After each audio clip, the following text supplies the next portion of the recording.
سبحان اللہ والحمد للہ ولا الہ الا اللہ سبحان اللہ والحمد للہ ولا الہ الا اللہ. اعوذ باللہ من الشیطان الرجیم. بسم اللہ الرحمن الرحیم. سورہ ہود 9ویں سے لے کر 14ویں آیت تک. وَلَئِنْ أَذَقْنَا الْإِنسَانَ مِنَّا رَحْمَةً ثُمَّ نَزَعْنَاهَا مِنْهُ إِنَّهُ لَيَئُوسٌ كَفُورٌ. وَلَئِنْ أَذَقْنَاهُ نَعْمَاءَ بَعْدَ ضَرَّاءَ مَسَّتْهُ لَيَقُولَنَّ ذَهَبَ السَّيِّئَاتُ عَنِّي إِنَّهُ لَفَرِحٌ فَخُورٌ. إِلَّا الَّذِينَ صَبَرُوا وَعَمِلُوا الصَّالِحَاتِ أُولَئِكَ لَهُمْ مَغْفِرَةٌ وَأَجْرٌ كَبِيرٌ. فَلَعَلَّكَ تَارِكٌ بَعْضَ مَا يُوحَىٰ إِلَيْكَ وَضَائِقٌ بِهِ صَدْرُكَ أَن يَقُولُوا لَوْلَا أُنزِلَ عَلَيْهِ كَنزٌ أَوْ جَاءَ مَعَهُ مَلَكٌ إِنَّمَا أَنتَ نَذِيرٌ وَاللَّهُ عَلَىٰ كُلِّ شَيْءٍ وَكِيلٌ. أَمْ يَقُولُونَ افْتَرَاهُ قُلْ فَأْتُوا بِعَشْرِ سُوَرٍ مِثْلِهِ مُفْتَرَيَاتٍ وَادْعُوا مَنِ اسْتَطَعْتُم مِّن دُونِ اللَّهِ إِن كُنتُمْ صَادِقِينَ. فَإِن لَّمْ يَسْتَجِيبُوا لَكُمْ فَاعْلَمُوا أَنَّمَا أُنزِلَ بِعِلْمِ اللَّهِ وَأَن لَّا إِلَٰهَ إِلَّا هُوَ فَهَلْ أَنتُم مُّسْلِمُونَ. اور اگر ہم چکھا دیں آدمی کو اپنی طرف سے رحمت پھر وہ چھین لے اس سے رحمت چکھائیں پھر چھین لے تو وہ نا امید ناشکرا ہوتا ہے. اور اگر ہم چکھا دیں اس کو آرام تکلیف پہنچنے کے بعد جو اس کو پہنچی تھی تو بول اٹھے دور ہوئی برائیاں مجھ سے. وہ تو اترانے والا شیخی خورا ہے، شیخی بگھارنے والا. مگر جو لوگ صابر ہیں اور کرتے ہیں نیک عمل ان کے واسطے بخشش ہے اور ثواب ہے بڑا. تو کہیں آپ اے محمد صلی اللہ علیہ وسلم چھوڑ بیٹھیں گے کچھ چیز اس میں سے جو وحی آئی آپ کی طرف اور تنگ ہوگا اس سے آپ کا دل اس بات پر کہ وہ کہتے ہیں کیوں نہ اترا اس پر یعنی محمد پر خزانہ یا کیوں نہ آیا اس کے ساتھ فرشتہ. تو آپ تو ڈرانے والے ہیں اور اللہ ہر چیز کا ذمہ دار ہے. کیا کہتے ہیں کہ بنا لایا ہے یعنی محمد صلی اللہ علیہ وسلم بنا لائے ہیں قرآن اپنی طرف سے. تو آپ فرما دیجئے ٹھیک ہے تو تم بھی تو لے آؤ 10 آیتیں 10 صورتیں ایسی بنا کر اور بلا لو جس کو بلانا چاہو اللہ کے سوا اگر تم سچے ہو. پھر اگر نہ پورا کریں آپ کا کہنا تو آپ جان لیجئے کہ قرآن تو اترا ہے اللہ کی طرف سے اللہ کی وحی سے اور یہ کہ کوئی حاکم نہیں اللہ کے سوا. پھر اب تم حکم مانتے ہو فَهَلْ أَنْتُمْ مُسْلِمُونَ. کیا تم حکم مانتے ہو؟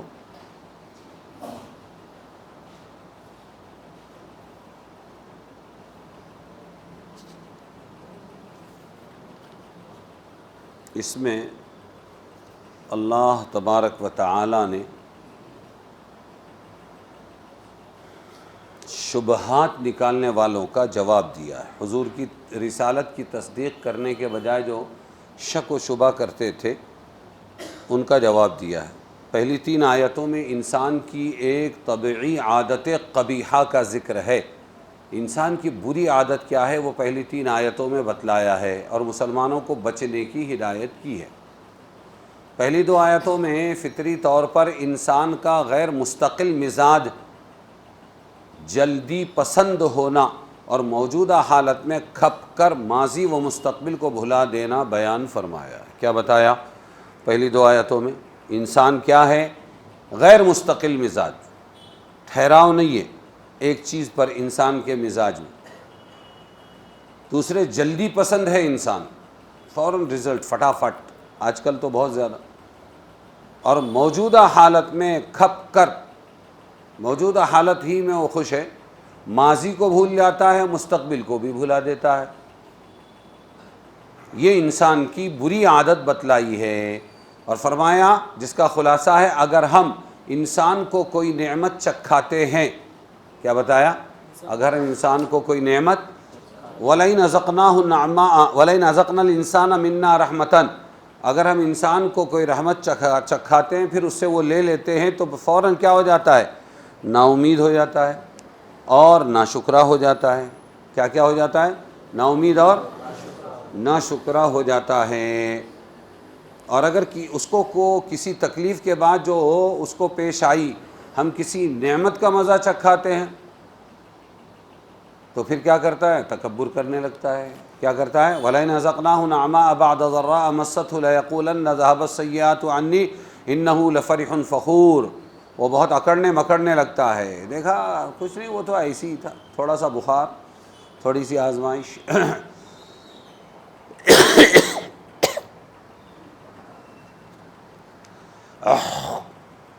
پھر اللہ تعالیٰ نے تعریف کی، ایمان والوں کی تعریف کی۔ کس کی تعریف کی؟ ایمان إِلَّا الَّذِينَ آمَنُوا إِلَّا الَّذِينَ صَبَرُوا وَعَمِلُوا الصَّالِحَاتِ أُولَٰئِكَ لَهُم مَّغْفِرَةٌ وَأَجْرٌ كَبِيرٌ۔ پھر اللہ تعالیٰ نے تعریف کی ہے ان لوگوں کی جو صبر کرتے ہیں، جمے رہتے ہیں اور اچھے اعمال کرتے ہیں۔ تو یہ پہلی دو آیتوں میں انسان کی یہ گندی فطرت بتلائی ہے، یہ جلد باز ہے۔ اور پھر کیا ہے کہ موجودہ حالت اگر اللہ نے اس کو ایک اچھا عہدہ دے دیا، مقام دے دیا، مال دے دیا، اور پھر آزمانے کے لیے تھوڑا سا چھین لیا، کیا کرتے ہیں؟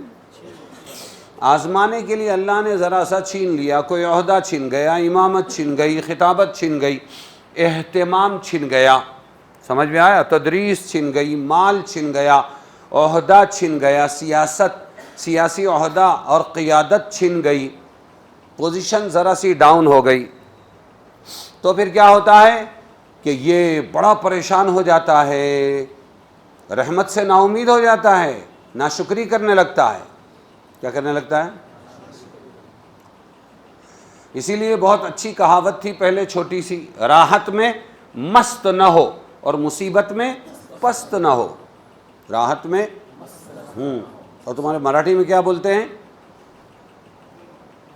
کب ماجو نکو، ہنومنتی کیا بولتے ہو؟ ہاں، شریمنتی آلی تر ماجو نکو، غریبی آلی تر لاجو نکو، ہے نا؟ شریمنتی یعنی مالداری، تو ماجنا بھی نہیں چاہیے اور لاجنا بھی نہیں چاہیے۔ اور انسان کی یہ فطرت ہے کہ انسان ایسا کرتا ہے۔ انسان کی موجود پرستی، یہ انسان کیا ہے؟ موجود پرست ہے، جو موجود ہے۔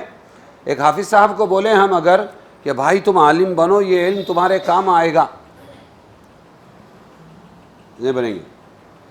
اور دوسروں کو بولے کہ بھائی آپ ایسا کرو کہ آپ فلانا کورس کر لو، ₹1,00,000 پگار ملے گی آپ کو، اور فلانا کورس کر لو، تو پھر حافظ صاحب سب سے آگے ہو جائیں گے اور کہیں گے میں بھی کرنا چاہتا ہوں۔ آپ وہی ہیں نا جن کو ہم بول رہے تھے کہ عالم بنو، یہ کتاب پڑھو، وہ پڑھو۔ کیوں؟ اس لیے کہ اس کا فائدہ، علم دین کا فائدہ، ایمان کا فائدہ موجود نہیں ہے۔ کیا نہیں ہے؟ وہ آخرت میں ملنے والا۔ ایمان والوں کو ان کے ایمان کا بدلہ، اور اچھے عمل والوں کو ان کے اچھے عمل کا بدلہ کہاں ملنے والا ہے؟ آخرت۔ دنیا میں تو سب کے ساتھ اللہ برابر رکھیں گے، جو ضرورتیں ہیں وہ پوری کرتے رہیں گے۔ اور انسان کو دنیا اچھی کیوں لگتی، ڈگریاں اچھی کیوں لگتی، کورسز اچھے کیوں لگتے ہیں، ووکیشنل کورسز کیوں اچھے لگتے ہیں، ہنر کیوں اچھا لگتا ہے؟ پیسہ۔ کیا ہوتا ہے اس سے؟ جلدی سے پیسہ ملتا ہے، سمجھے؟ تو اس کو کہتے ہیں موجود پرست۔ آدمی کیا ہے؟ موجود پرست۔ اور آخرت والے اور ایمان بنانے والے رہبر جو ہوتے ہیں، علماء جو ہوتے ہیں، وہ کیا کرتے ہیں؟ ہمیشہ اس کا ذہن فوراً مال سے اعمال کی طرف، دنیا سے آخرت کی طرف، اور اسی طرح جنت کی طرف، سمجھ میں آیا؟ ہمیشہ رہنے والی کامیابی کی طرف موڑتے رہتے ہیں، اور دنیا سے بے رغبتی دلاتے ہیں۔ کیا دلاتے ہیں؟ اسی لیے علامہ اقبال کا شعر تھا، اور مولانا یوسف صاحب رحمۃ اللہ علیہ حضرت جی ثانی، وہ ایمان پر بہت بولتے تھے، تو ان پر فٹ کرتے تھے لوگ ان کے بیان پر۔ ہے وہی اپنے زمانے کا امام برحق، ہے وہی حق والا ہے امام، کیسے پہچانا جائے گا؟ جو کھانا دے دے، پینا دے دے، کپڑا دے دے، لتا دے دے، بنگلہ دے دے، دنیا کی چیزیں دے دے، وہ امام برحق ہے کہ نہیں؟ وہ ذہنوں کو موڑ موڑ کر آخرت کی طرف لے جائے۔ حضور پاک صلی اللہ علیہ وسلم ایک مرتبہ گزر رہے تھے تو دیکھا ایک شخص مرمت کرا رہا ہے اپنے گھر کی۔ حضور نے فرمایا یہ کیا کر رہے ہو؟ کہنے لگے گھر ہے اس کی مرمت کرا رہا ہوں۔ فرمایا موت اس سے زیادہ قریب ہے، ختم۔ کیا فرمایا حضور نے؟ اس آخرت کے گھر کی فکر کرو نا زیادہ۔ تو ایسا نہیں ہے کہ ضرورت کی مرمت نہ کرائیں، ضائع ہونے سے بچائیں، لیکن ذہن کو امام برحق دنیا سے آخرت کی طرف لے جاتا ہے جو ہمیشہ رہنے والی ہے۔ ارے سمجھے کہ نہیں سمجھے؟ ایک مرتبہ آپ صلی اللہ علیہ وسلم گزر رہے تھے تو ایک گنبد نما بہترین قسم کا گھر بنا ہوا دیکھا مدینہ میں، تو یوں دیکھا حضور نے اور نظریں پھیر لی اور چل دیے۔ دوسری مرتبہ جب گزرے تو دیکھا کہ وہاں وہ نہیں، مسمار کر دیا گیا، زمین دوز کر دیا گیا۔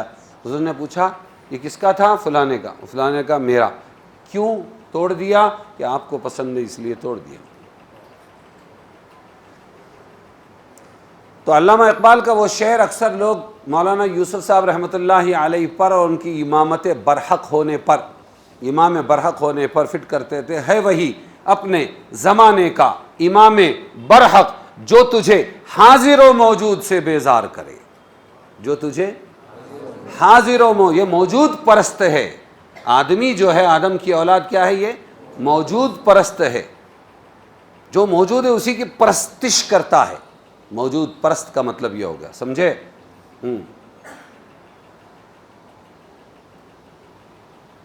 تو یہ ہے کہ انسان کی موجود پرستی اور ماضی و مستقبل کو بھول جانے کا یہ عالم ہے۔ بہت اچھی بات کہی، دیکھو 2-3 لائن میں بات کہی بہت اچھی، کہ ایک صاحب اقتدار کے خاک و خون پر، ایک عہدہ پرست کے، سیاسی کے، ایک صاحب اقتدار کے خاک اور خون پر، اس کی مٹی پر اور اس کے خون پر، اس کا اسی میں وہ مرا ہے۔ ایک صاحب اقتدار کے خاک و خون پر دوسرا شخص اپنے اقتدار کی بنیاد استوار کرتا ہے، دوسرا شخص اسی پر اپنے اقتدار کی بنیاد، اپنی سیاست، اپنے عہدوں کی بنیاد رکھتا ہے، اور کبھی نیچے کی طرف نظر نہیں کرتا کہ اس سے پہلا صاحب اقتدار بھی اسی طرح رہا کرتا تھا، اس کے انجام سے بے خبر ہو کر نشہ اقتدار کے مزے لیتا ہے۔ سمجھے؟ یہ اتنا موجود پرست ہے، بھول جاتا ہے، ماضی بھی بھول جاتا ہے، مستقبل بھی بھول جاتا ہے، انجام وہی ہوتا ہے اس کا۔ پھر کیا ہوتا ہے؟ اسی موجود پرستی اور حال مستی کی اصلاح کے لیے، حال مستی کی اصلاح کے لیے اللہ تعالیٰ کی کتابیں اور رسول آتے ہیں۔ اللہ کے رسول اور کتابیں کیوں آتی ہیں؟ موجود پرستی کی اصلاح ہو جائے، یہ نکل جائے اس میں سے، اور حال پرستی، حال یعنی آج جو حال ہے، ایک ہے پاسٹ ٹینس، ایک ہے فیوچر اور ایک ہے پریزنٹ، سمجھ میں آیا؟ تو جو حال میں مست ہے وہ اس کی اصلاح کر کے اس کو انجام بتائیں، جو انسان کو ماضی کے عبرتناک واقعات یاد دلا کر مستقبل کی فکر سامنے کر دیتے ہیں انبیاء رسول، اور یہ سبق سکھاتے ہیں کہ کائنات کے بدلتے ہوئے حالات و تغیرات میں غور کرو کہ کون سی طاقت ان کے پردے میں کام کر رہی ہے۔ سمجھے یا نہیں؟ پرانے اشعار میں سے 1-2 شعر ہے۔ چمن کے تخت پر جس دم شہ گل کا، سمجھے گی بھی نہیں، آج سے بہت سے لوگ تو اس اردو کو سمجھیں گے بھی نہیں۔ چمن کے تخت پر جس دم شہ گل کا تجمل تھا، ہزاروں بلبلیں تھی 4 سو، ایک شور تھا غل تھا، جب آئے دن خزاں کے کچھ نہ تھا جز خار گلشن میں، بتاتا باغباں رو رو یہاں غنچہ یہاں گل تھا۔ کیا تھا؟ یہاں غنچہ، رو رو کے بتاتے ہیں بعد میں۔ لائی حیات آئے قضا لے چلی چلے، اپنی خوشی سے آئے نہ اپنی خوشی چلے۔ شیخ الہند نے لکھا ہے، انقلابات جہاں واعظ رب ہیں دیکھو، انقلابات جہاں واعظ رب ہیں دیکھو، ہر تغیر سے صدا آتی ہے، ففہم ففہم، سمجھو سمجھو۔ مومن کامل بلکہ انسان کامل وہی ہے جو ہر تغیر و انقلاب، ہر رنج و راحت میں دست قدرت کی اندر چھپی ہوئی طاقت کا مشاہدہ کرے، آنی فانی راحت اور رنج اور اس کے صرف مادی اسباب سے دل نہ لگائے۔ عقل مند کا کام یہ ہے کہ اسباب سے زیادہ مسبب الاسباب کی طرف نظر کرے۔ نظر کس پر ہو؟ اور یہ سبق ہمیں کتے سے بھی ملتا ہے۔ کس سے ملتا ہے؟ اب مارو کتے کو، پتھر پھینک کے مارو کتے کو، لکڑی پھینک کے مارو کتے کو، ذرا پیچھے ہٹے گا، لیکن گئے ہوئے پتھر کی طرف نہیں لپکے گا، وہ آپ کے پیروں پر حملہ کرے گا۔ ارے سمجھے کہ نہیں سمجھے؟ اس کو سمجھتا ہے پتھر نہیں ہے، پتھر میرا دشمن نہیں ہے بلکہ پتھر چلانے والا۔ ایسے ہی ہم اسباب میں رہ جاتے ہیں، اسباب پر نظر کرتے ہیں، حالانکہ ہماری نظر مسبب الاسباب پر ہونا چاہیے جس نے اسباب کو پیدا کیا۔ اتنا تو شعور ہونا چاہیے۔ تیسری آیت میں ایسے ہی کامل انسان کو عام انسانی فطرت سے مستثنا ممتاز کر کے اللہ نے فرمایا الا الذین صبروا وعملوا الصالحات، مگر جو جمے ہوئے ہیں، صبر والے ہیں اور اچھے عمل کرنے والے ہیں، تو پھر کیا دیں گے؟ اللہ ان کو بڑا اجر دیں گے، اجر کبیر دیں گے۔ صبر کے معنی کیا ہے قرآن کی اصطلاح میں؟ نفس کو اس کی ناجائز خواہشات سے روکنے کا نام صبر ہے۔ نفس کو ناجائز خواہشات سے روکنے کا نام صبر ہے۔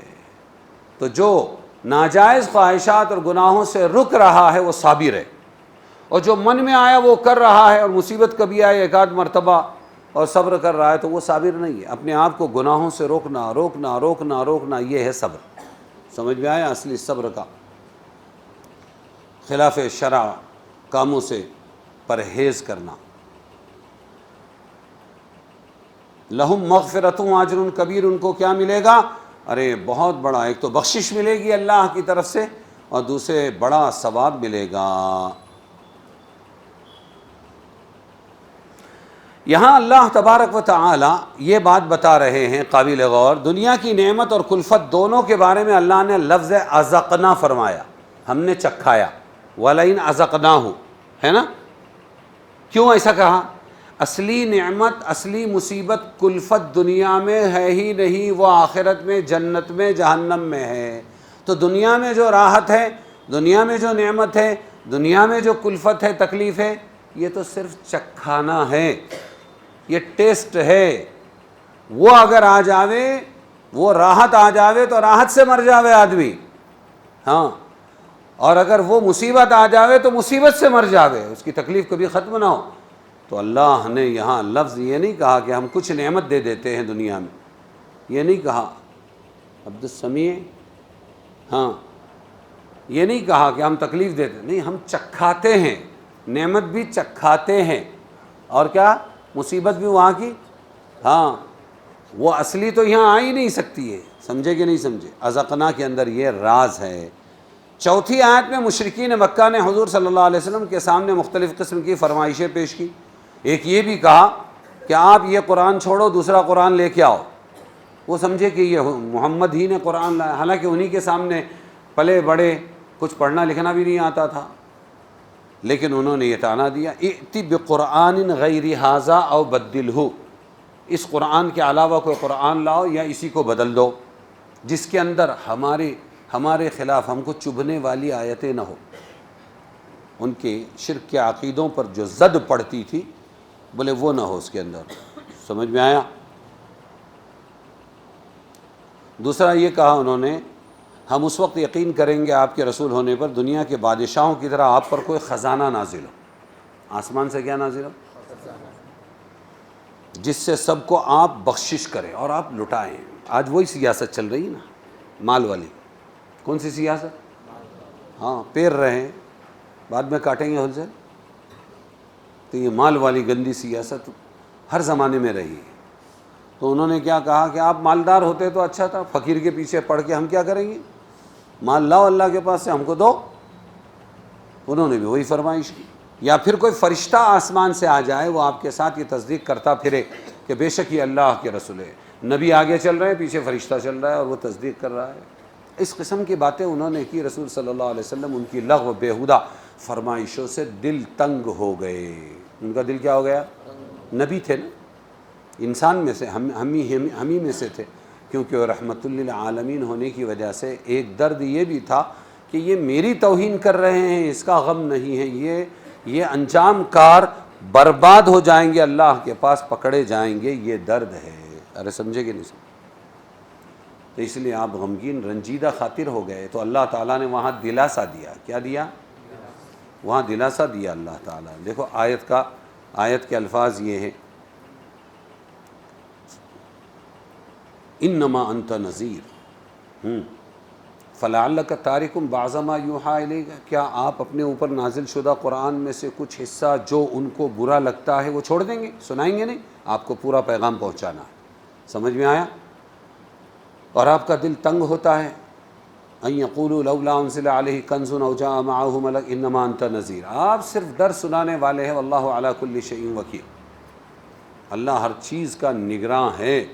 اس لیے آپ دل برداشتہ نہ ہو۔ غرض کے رسول صلی اللہ علیہ وسلم ان کی ایسی فرمائشوں سے سخت دلگیر دل تنگ ہو گئے، تو آپ کی تسلی اور ان کے خیالات کی اصلاح کے لیے یہ آیت نازل ہوئی، جس میں حضور صلی اللہ علیہ وسلم کو پہلے خطاب کر کے یہ کہا، کیا آپ ان کے کہنے سے مجبور ہو کر اللہ کے بھیجے ہوئے قرآن کا کوئی حصہ چھوڑ دیں گے جس سے یہ لوگ ناخوش ہوتے ہیں؟ مثلا جن آیتوں میں بتوں کی مجبوری، بے بسی، بے کسی اور کسی چیز پر قادر نہ ہونے کا بیان ہے، آپ ایسی آیتیں چھوڑ دیں گے؟ اور آج مسلمان چھوڑ رہا ہے، آج باطل والوں کے ساتھ رہ کے مسلمان ایسے پیغامات چھوڑ رہا ہے، جہاں سنانے کی بات ہے حکمت کے ساتھ، پیار محبت کے ساتھ، وہاں حق کی بات نہیں سناتا کہ نہیں یہاں مت بولو۔ کوئی بولنے بھی لگے، سمجھانے بھی، مولانا تم کو سمجھ نہیں ہے، یہاں فتنہ ہو جائیں گا، چپ بیٹھو ذرا۔ حالانکہ حکمت کے ساتھ پیغام پہنچا دینا چاہیے۔ سمجھ میں آیا؟ آج مسلمان چھوڑ رہا ہے تو اسی جرم کا شکار ہو رہا ہے جس کے بارے میں اللہ نے منع کیا تھا۔ یہ لوگ ناخوش ہوتے ہیں، اور کیا آپ ان کی ایسی فرمائشوں سے دل تنگ ہو جائیں گے؟ لعلک،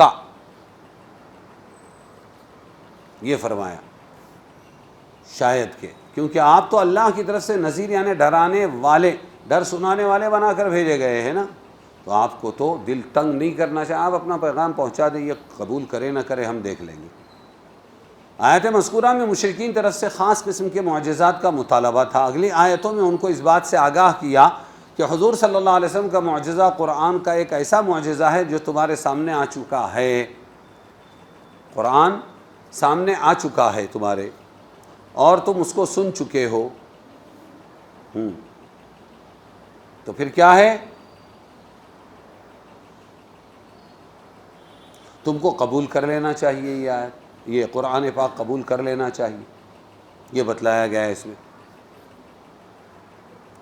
تمہارا اگر ایسا ہی خیال ہے کہ محمد ایسا قرآن خود بنا سکتے ہیں، تو تم تو اپنے آپ کو ان سے زیادہ اچھا سمجھتے ہو نا، تو تم خالی 10 صورتیں تم بھی تو بنا کے لا سکتے ہو، لے آؤ نا، فَأْتُوا بِعَشْرِ سُوَرٍ، 10 صورتیں بنا کر لے آؤ تم، اگر یہ بنا سکتے تو تم بھی بنا سکتے ہو۔ اور پھر سورہ بقرہ میں تو یہ فرمایا 10 نہیں بنا سکتے، کوئی بات نہیں ہے، آپ ایسا کرو کہ ایک ہی صورت بنا کر لاؤ، وہ بھی نہیں کر سکے ہو۔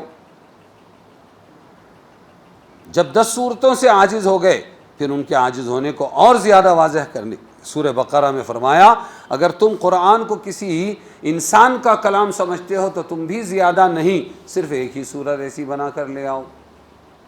اس تحدی کہتے ہیں چیلنج، اس تحدی اور ان کے لیے انتہائی آسانی کر دینے کے باوجود کچھ نہ کر سکے، قرآن کریم کا معجزہ ہونا اور بلا شبہ اللہ کا کلام ہونا ثابت ہو گیا۔ جب نہیں لا سکے تو ثابت ہو گیا کہ نہیں۔ اس سے بڑی دلیل اور کیا چاہیے اہل باطل کو، کہ وہ عاجز ہیں، آج تک کے ایک صورت بنا کر نہیں لا سکے۔ الم تر کیف فعل ربک باصحاب الفیل الم یجعل کیدہم فی تضلیل وارسل علیہم طیرا ابابیل ترمیہم بحجارۃ من سجیل کے وزن پر کسی نے اس زمانے میں، بہت قادر الکلام نے، 1-2 آیتیں بنانے کی کوشش کی، اور اس نے کہا الفیل وما ادراک ما الفیل ذنبہ قصیر وخرطومہ طویل، ہاتھی، اور تو کیا جانتا ہے کہ کیا ہے ہاتھی، اس کی دم چھوٹی ہے اور اس کی سونڈ بہت لمبی ہے، یہ بنا کر لایا تھا بیچارہ، جو مذاق بن گیا۔ کیا بن گیا؟ شیشے کے گھر میں بیٹھ کے پتھر ہیں پھینکتے، کہاں؟ دیوار آہنی پہ۔ حماقت تو دیکھیے، ایسا ہے ان کا حال۔ فہل انتم مسلمون، اب جب یہ ثابت ہو گیا تو کیا آپ حکم ماننے والے بنو گے؟ فہل انتم مسلمون کا مطلب یہ۔ اگلی آیت ہے 15ویں سے لے کر 17ویں تک، من کان یرید الحیات الدنیا وزینتها نوفی الیہم اعمالہم فیہا وہم فیہا لا یبخسون اولئک الذین لیس لہم فی الآخرۃ الا النار وحبط ما صنعوا فیہا وباطل ما کانوا یعملون افمن کان علی بینۃ من ربہ ویتلوہ شاہد منہ ومن قبلہ کتاب موسیٰ اماما ورحمہ اولئک یؤمنون بہ ومن یکفر بہ من الاحزاب فالنار موعدہ فلا تک فی مریۃ منہ انہ الحق من ربک ولکن اکثر الناس لا یؤمنون۔ اللہ تعالیٰ فرما رہے ہیں کہ جو کوئی چاہے دنیا کی زندگانی، حیات دنیا، وزینتہا اور اس کی زینت، دنیا کی چمک، نوفی الیہم اعمالہم بھگتا دیں گے ہم ان کو ان کے عمل دنیا میں، فیہا بھگتا دیں گے، دنیا ہی میں ہم دے دیں گے، وہم لا یبخسون اور ان کو اس میں کوئی نقصان نہیں ہوگا، کائے میں نقصان نہیں ہوگا دنیا میں۔ اولئک الذین، لیکن یہ کون لوگ ہوں گے؟ دنیا میں تو نقصان نہیں ہوگا، یہی ہیں جن کے واسطے کچھ نہیں آخرت میں، لیس لہم فی الآخرۃ الا النار، آگ کے سوا کچھ نہیں آخرت میں، آگ کے سوا، آگ ملے گی آخرت میں۔ وحبط ما صنعوا فیہا، اور برباد ہوا جو کچھ کیا تھا یہاں، وباطل اور خراب گیا، ما کانوا یعملون جو کچھ بھی انہوں نے کمایا تھا۔ افمن کان علی بینۃ من ربہ، بھلا ایک شخص جو ہے صاف رستے پر اپنے رب کی طرف سے، ویتلوہ شاہد اور اس کے ساتھ ساتھ ہے گواہ، اس کے ساتھ ساتھ ہے ایک گواہ، منہ اللہ کی طرف سے، ومن قبلہ اور اس سے پہلے، ومن قبلہ اور اس سے پہلے، کتاب موسیٰ اماما ورحمہ، اس سے پہلے تھی موسیٰ کی کتاب، رستہ بتاتی اور بخشواتی، بخشش والی اور رستہ بتانے والی۔ امام یعنی رستہ بتانے، امام صاحب رستہ بتاتے ہیں نا، تو امام بخشواتی رحمت تھی۔ اوروں کی کیا اوروں کے برابر ہو سکتی ہے یہ کتاب اور دوسری کتاب؟ دونوں برابر ہو سکتے؟ اولئک یؤمنون بہ، یہی لوگ مانتے ہیں قرآن کو، ومن یکفر بہ اور جو کوئی منکر ہو اس سے، سب فرقوں میں، من الاحزاب، فالنار موعدہ تو دوزخ ہے ٹھکانہ اس کا، فلا تک فی مریۃ منہ تو مت رہ اے محمد شبہ میں اس سے، یعنی آپ شبہ نہ کیجئے، شک نہ کیجئے، انہ الحق من ربک، بے شک وہ حق ہے آپ کے رب کی طرف سے، لیکن اکثر لوگ یقین نہیں رکھتے۔ مخالفین اسلام کو جب عذاب کی وعیدیں سنائی جاتی تو وہ اپنی خیرات و صدقات اور خدمت خلق اور رفاہ عام کے کاموں کو سند میں پیش کرتے تھے۔ یہ قابل غور بات ہے۔ یہ سب کرنے کے بعد بھی ہم جہنم میں جائیں گے کیا؟ ہم اتنا صدقہ کرتے ہیں، رفاہی کام کرتے ہیں، تعمیرات کا کام کرتے ہیں،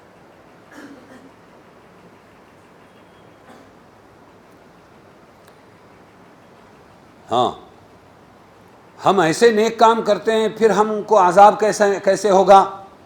اب یہ کہہ رہے ہیں ہمارے مفسر مفتی شفیع صاحب، اور آج تو بہت ناواقف مسلمان بھی اس شبہ میں گرفتار نظر آتے ہیں کہ جو کافر ظاہری اعمال و اخلاق درست رکھتے ہیں، جو کافر ظاہری اعمال و اخلاق درست رکھتے ہیں، خلق خدا کی خدمت اور خیرات و صدقات کرتے ہیں، سڑکیں پل شفا خانے پانی کی سبیلیں بناتے اور چلاتے ہیں، ان کو مسلمانوں سے اچھا جانتے ہیں، مسلمان ان غیر مسلموں کو مسلمانوں سے اچھا جانتے ہیں۔ مذکورہ آیات میں سے پہلی آیت میں اس کا جواب دیا گیا ہے۔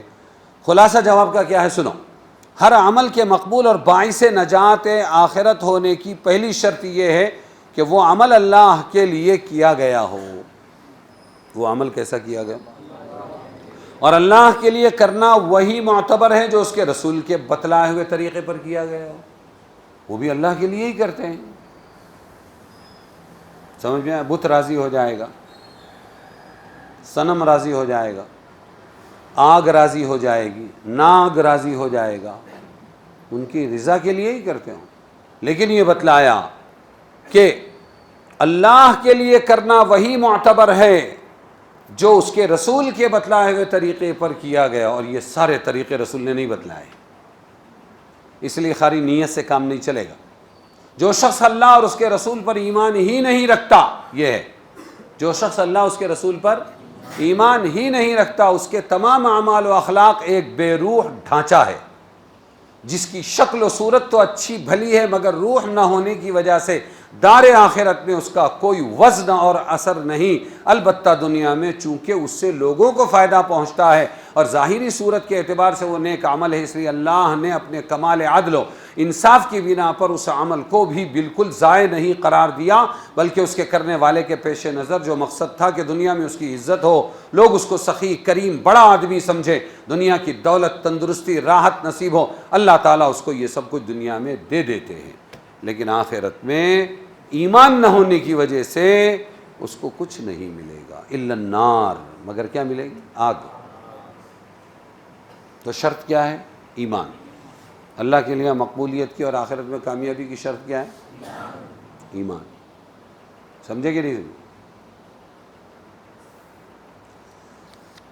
اس کی آسان سی مثال سمجھنا ہو تو سفر کی تیاری پوری ہو گئی، کسی ملک کی ٹکٹ بھی لے لیا گیا، بیگ بھی سب پیکنگ وغیرہ ہو گئی، سامان 100 برس کا لے لیا، سب کچھ ہے، ڈالرز ہیں اور وہاں بھی منی ہے، یہاں بھی یہ سب، لیکن ٹکٹ بھی بنا لیا، لیکن جب پہنچے ایئرپورٹ پر پہنچے تو ویزا ہی نہیں ہے، اور ایک شخص ہے جس کے پاس ویزا ہے لیکن باقی کچھ نہیں ہے، تو وہ داخلہ لے سکتا ہے، بھیک مانگے گا، کچھ بھی کرے گا،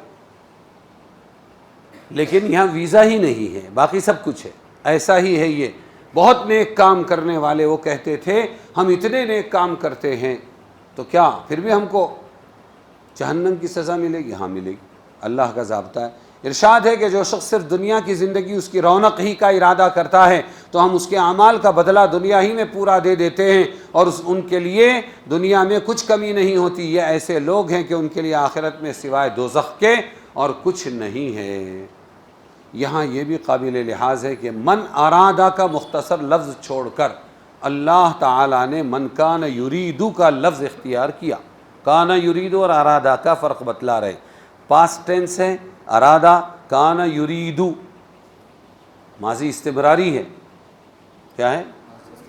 ہاں، وہ یہ چاہتا تھا، اس نے ارادہ کیا ایک مرتبہ ہوا، اور یہ کہ کان یریدو وہ چاہتا تھا، یہ لفظ اختیار کیا، یہ تعبیر جو دوام و استمرار پر دلالت کرتا ہے، جس کا ترجمہ ارادہ کرتا رہا کیا گیا۔ اس سے معلوم ہوا یہ حال صرف ایسے لوگوں کا ہے جو اپنے اعمال و حسنات سے صرف دنیا ہی کا فائدہ چاہتے رہے، کبھی آخرت کی فکر ہی نہ ہوئی، اور جو شخص آخرت کی فکر اور وہاں کی نجات کے لیے عمل کرتا ہے پھر اس کے ساتھ کچھ دنیا کا بھی ارادہ کر لے تو وہ اس میں داخل نہیں ہے۔ خالص دنیا چاہتے تھے، نیک عملوں سے کیا چاہتے تھے؟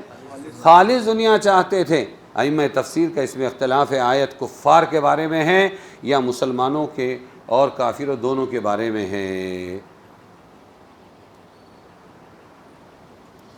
یہ جو آیت میں آخر میں کہا الا النار، سوائے دوزخ کے ان کو کچھ نہیں ملے گا، اس سے ظاہر یہ معلوم ہوتا ہے کہ کفار ہی کے متعلق یہ آیت ہے، کیونکہ مسلمان کتنا ہی گناہ گار ہو اخیر میں جل بھن کر وہ جنت میں ضرور جائے گا، اور یہاں الا النار صرف آگ ملے گی، یہ صرف کافروں کے لیے ہے۔ ارے سمجھے گے نہیں؟ وہ مسلمان جو اپنے نیک اعمال سے صرف دنیا کی بھلائی، راحت، دولت، عزت کے طلبگار ہیں، نیک عمل اسی نیت سے کرتے ہیں کہ دنیا میں عزت راحت ملے۔ مذکورہ جملے کا مطلب یہ ہے کہ جب تک اپنے اعمال بد کی سزا بھگت لیں گے اس وقت تک ان کو سوائے دوزخ کے کچھ نہ ملے گا۔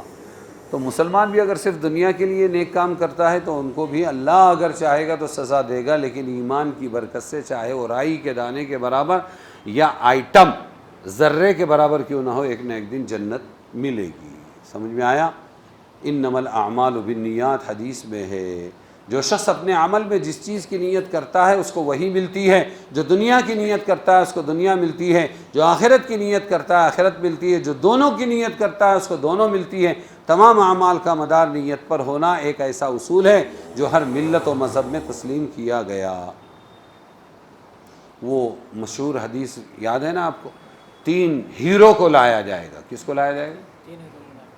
ایک تو عالم، اور دوسرے شہید، اور تیسرے سخی. تینوں اپنے لائن کے ہیرو. علم سیکھا، علم پھیلایا، مال کمایا اور اللہ کے بندوں پر لٹایا یا اسلام زندہ کرنے پر لٹایا.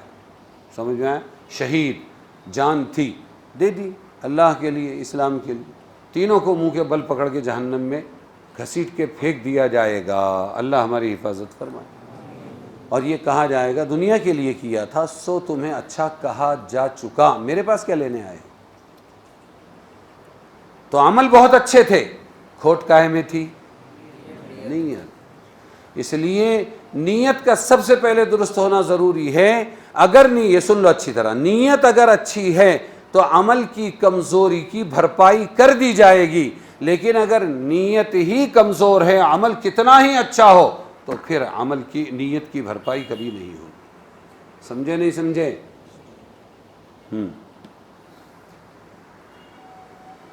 حضرت فاروق اعظم ایک مرتبہ حضور صلی اللہ علیہ وسلم کے مکان پر حاضر ہوئے تو سارے گھر میں چند گنی چنی چیزوں کے سوا کچھ نہ تھا حضور کے گھر میں. تو حضور صلی اللہ علیہ وسلم سے عرض کیا دعا فرما دیجیے اللہ تعالیٰ آپ کی امت کو بھی دنیا کی وسعت عطا فرمائے.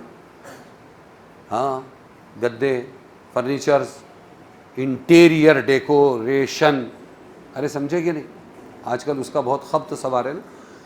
تو اللہ عطا فرما دے، کیونکہ ہم فارس روم کو دیکھتے ہیں. سپر پاور تھے اس زمانے کے. فارس ایران، روم اٹلی، یہ سپر پاور تھے. ہم فارس اور روم کو دیکھتے ہیں، وہ دنیا میں بڑی وسعت اور فراخی میں ہیں، حالانکہ وہ اللہ تعالیٰ کی عبادت نہیں کرتے، یعنی خالص عبادت نہیں کرتے.